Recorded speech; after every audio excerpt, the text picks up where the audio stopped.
আমি ঠিক করলাম আমিও একটা নাটকের দল তৈরি করব। সর্বেন্দ্র আর আমি মিলে দলের নাম রাখলাম প্রতীক। গেলাম সেই সময়ের বিশিষ্ট অভিনেতা সত্য বন্দ্যোপাধ্যায়ের কাছে। সত্যদা তো এক কথায় রাজি। নির্দেশনার ব্যাপারে আমি তখন আরও অভিনেতা অভিনেত্রীদের সঙ্গে যোগাযোগ করলাম। তারা কেউই আমাকে বিমুখ করলেন না। সমিত ভঞ্জর তখন খুব নামডাক, সেও আমাদের দলে নাটক করতে এলো। আমাদের প্রথম নাটক হলো মাটির ঘর। সারা বাংলা জুড়ে কলস পেলাম এই নাটকের। তখন আমি যাতে হাত দিচ্ছি তাই শোনা হয়ে উঠছে। এই নাটকেও তার ব্যতিক্রম হলো না।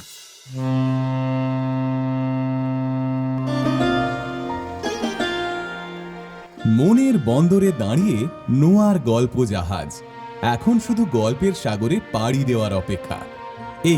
এই ছাড়লো গল্প জাহাজ। উঠে পড়ুন শিগগিরই। রকমারি গল্পের 7 সমুদ্র পেরিয়ে চলুন আমরা যাই অনন্য এক আনন্দ সাগরে। নোয়ার গল্প জাহাজ। আমি আর সর্বেন্দ্র মিলে একটা নাটকের দল খুলেছিলাম। নাম রেখেছিলাম প্রতীক। অনেক কলস পেয়েছি, খুব নাম হলো নাটকের দলের। একদিন উত্তমদা আমাদের নাটক দেখতে এসেছিলেন। নাটক শেষ হতে উত্তমদা এলেন গ্রিন রুমে। সর্বেন্দ্র বলল, চা খাবেন? উত্তমদা হঠাৎ রেগে গেলেন। এই প্রথম কিংবদন্তি অভিনেত্রী সাবিত্রী চট্টোপাধ্যায়ের আত্মকথন সত্যি সাবিত্রী, নির্মাণ লীনা গঙ্গোপাধ্যায়। আমি যাদের খুব ভালোবাসি তাদের সবসময় দুটো কথা বলি। আমি যখন পিকে ছিলাম তখন কেন তোমাদের সঙ্গে দেখা হলো না? এই আমাকে দেখছো, সেই আমাকে তো দেখতে পেলে না। সেই আমাকে না দেখলে এই আমাকে পুরোটা বুঝতেই পারবে না।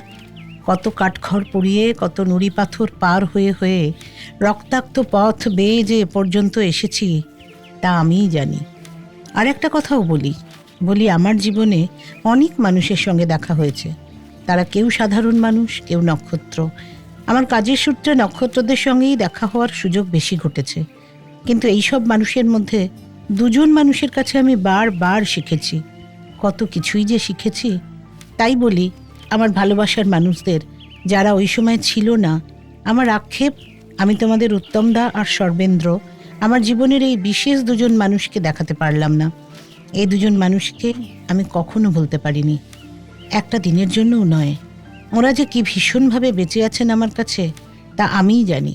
আমি ওদের কথা বলার মুদ্রা, তাকানোর ভঙ্গি, চলে যাওয়ার সময় উত্তমদা যেভাবে সোজা হয়ে দাঁড়িয়ে এক পা এগিয়ে ফের সামান্য একটু পিছিয়ে এসে বলতেন, চলি রে বুড়ো, কিংবা সর্বেন্দ্র যেমন অত্যন্ত নরম গলায় কথা বলতেন আর যাওয়ার সময় একটা হাত সামান্য একটু তুলে বলতেন, আসি সাবিত্রী, সব অত্যন্ত স্পষ্ট হয়ে মনে রয়ে গিয়েছে আমার।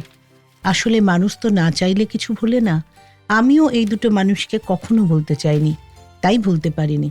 অথচ গোটা দুনিয়ায় এই দুটো মানুষের ওপরেই আমার যত অভিমান। আমাদের সেই সময় বড় বড় অভিনেতা সকলেই কোনো না কোনো নাটকের দলের সঙ্গে যুক্ত ছিলেন। উত্তমদা, সৌমিত্রদা, সকলেরই এরকম নাটকের দল ছিল। আমি ঠিক করলাম আমিও একটা নাটকের দল তৈরি করব।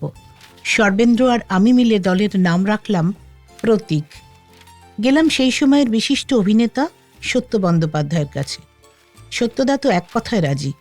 নির্দেশনার ব্যাপারে আমি তখন আরও অভিনেতা অভিনেত্রীদের সঙ্গে যোগাযোগ করলাম। তারা কেউই আমাকে বিমুখ করলেন না। সমিত ভঞ্জর তখন খুব নামডাক, সেও আমাদের দলে নাটক করতে এলো। আমাদের প্রথম নাটক হলো মাটির ঘর। সারা বাংলা জুড়ে কলস পেলাম এই নাটকের। তখন আমি যাতে হাত দিচ্ছি তাই শোনা হয়ে উঠছে। এই নাটকেও তার ব্যতিক্রম হলো না। সেবার কাছে পিঠে একটা কলস পেলাম।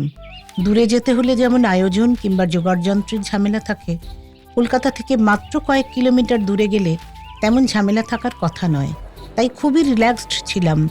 সবাই মিলে একসঙ্গে হই হই করতে করতে যাওয়া, গল্প, আড্ডা, নাটক শেষে লোকজনের প্রশংসা, সব মিলিয়ে কলস এলেই মন ভালো হয়ে যেত।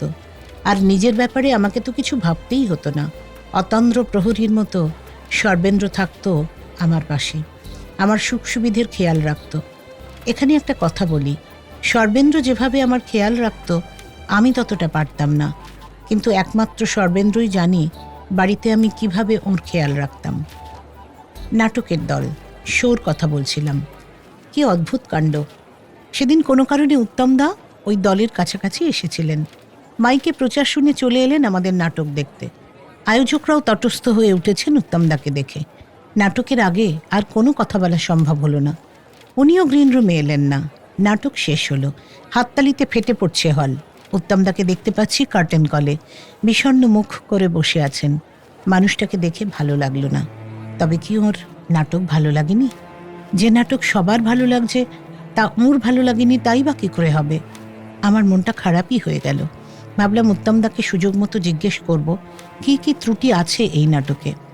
গ্রিন রুমে ফিরে এসেছি। এবার ফেরার পালা। সর্বেন্দ্র কোথা থেকে এই অজানা জায়গাতেও আমার জন্য চিকেন স্টু জোগাড় করে এনেছে। ওর ধারণা আমার শরীর ভেতরে ভেতরে দুর্বল, তাই ও আমাকে নিয়ম করে টেংরির জুস কিংবা চিকেন স্টু খাওয়াতো। সর্বেন্দ্র শুধু এনে আমার সামনে ধরলো।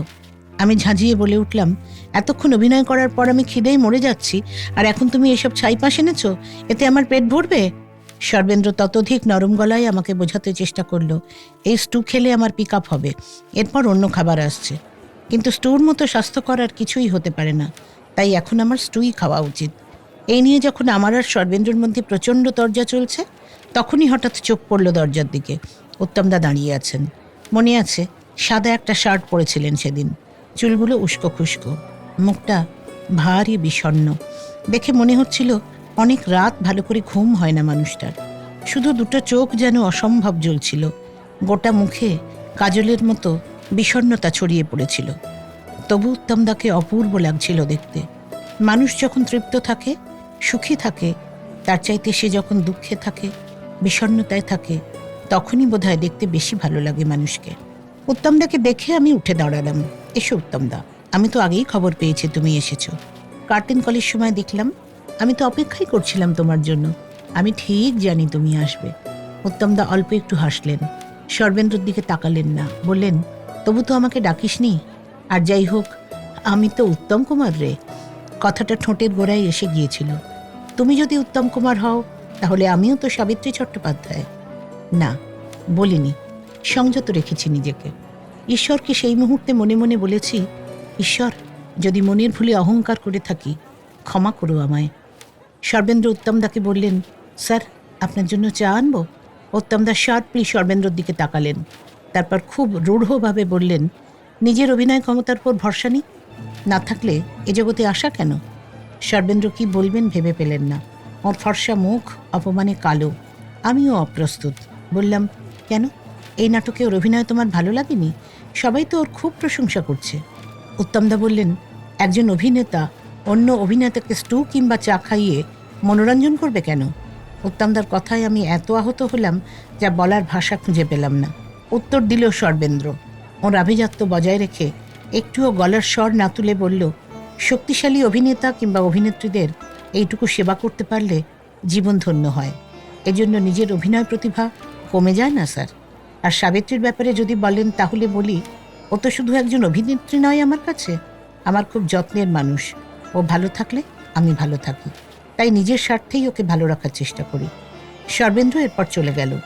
বলল, আমি জানি আপনি চা খেতে ভালোবাসেন, আমাদের এখানে এসেছেন, ওইটুকু আপ্যায়ন করার সুযোগ দিন দয়া করে। উত্তমদার দু চোখ হঠাৎ দপ করে জ্বলে উঠল। এই ভঙ্গি আমার চেনা। খুব রাগ হলে ওর চোখ এভাবেই জ্বলে উঠত, কিন্তু পর মুহূর্তেই নিজেকে সামলে নিলেন মানুষটা। হঠাৎ উঠে দাঁড়ালেন, বললেন, নাটকটা ভালোই হয়েছে, তবে তোর এই নাটকের দলটল খোলা ওই সর্বেন্দ্রর জন্য না? আমি তাকিয়ে আছি অপলক। একথার উত্তর দিতে পারলাম না। উত্তমদা ফের বললেন, সাবু, তুই কিন্তু খুব ভালো আছিস। আমার মনের ভেতর তখন অসংখ্য কথার ঠুকঠুক, কিন্তু মুখে কিছু বলতে পারছি না। বলতে ইচ্ছে করছিল, কেন উত্তমদা, আমার ভালো থাকা চাও না তুমি? বলিনি, উত্তমদাকে বলতে দিয়েছিলাম। উত্তমদা হঠাৎই বললেন, তুই ভালো থাকলে আমারও ভালো লাগে রে সাবু, কিন্তু কখনো কখনো বেদম রাগ হয়। আমাকে বাদ দিয়ে তুই ভালো থাকবি মানে? কিন্তু ঝগড়ার তো একটা সূত্র চাই। সব শূন্যস্থানই পূরণ হয়ে যায় একদিন না একদিন। আচ্ছা, আসি রে। ঝড়ের মতো ঘর থেকে বেরিয়ে গেলেন উত্তমদা। একটু পরে চা নিয়ে সর্বেন্দ্র এলো। উত্তমদার প্রসঙ্গে একটা কথাও বলল না, শুধু বলল, এবার আমাদের যেতে হবে। আমি বললাম, উত্তমদার কথায় কিছু মাইন্ড করো না, মানুষটা ভালো নেই। সর্বেন্দ্র হেসে উঠল। ওই হাসিতেই যেন অনেক কথা বলে দিল ও। আমি তাকালাম। বলল, উনি শুধু একজন পুরুষ মানুষ নন, রাজকীয় পুরুষ মানুষ। ওকে এটা মানায়। উনি যখন ওর সাবিত্রীর কাছে আসবেন, তখন সাবিত্রীর চারপাশে কাউকেই বরদাস্ত করবেন না উনি। After all he is Uttam Kumar. আমি সর্বেন্দ্রকে দেখছিলাম। না, এই কথা বলার মধ্যে ওর কোনো জ্বালা ফুটে বেরোচ্ছিল না। খুব সহজ সুরে বলছিল কথাগুলো, যেন স্টেটমেন্ট অফ ফ্যাক্ট, যেন অন্য কারো জীবনের কথা বলছে, যে জীবনের সঙ্গে ওর বিন্দুমাত্র যোগাযোগ নেই, এমনই নৈর্বক্তিক ভঙ্গি। এই হলো সর্বেন্দ্র। একই মানুষের শরীরে প্রবল আসক্তি, আবার অপরিসীম বৈরাগ্য। ওর মধ্যে একটা বাউল বাস করত, যে মুহূর্তেই সব আসক্তি মাটিতে নামিয়ে রেখে, সব চাওয়া পাওয়া নামিয়ে দিয়ে বাসনাহীন অন্য এক ভুবনে যাত্রা করতে পারত। এরকম মজা না আরো অনেক কথা আপনাদের বলবো, শুনতে থাকুন। প্রতি সোম ও শুক্রবার সত্যি সাবিত্রী, নোয়ার গল্প জাহাজে। নানা স্বাদের গল্প শুনতে আজই সাবস্ক্রাইব করুন নোয়া গল্প জাহাজ। প্রেস করুন বেল আইকন।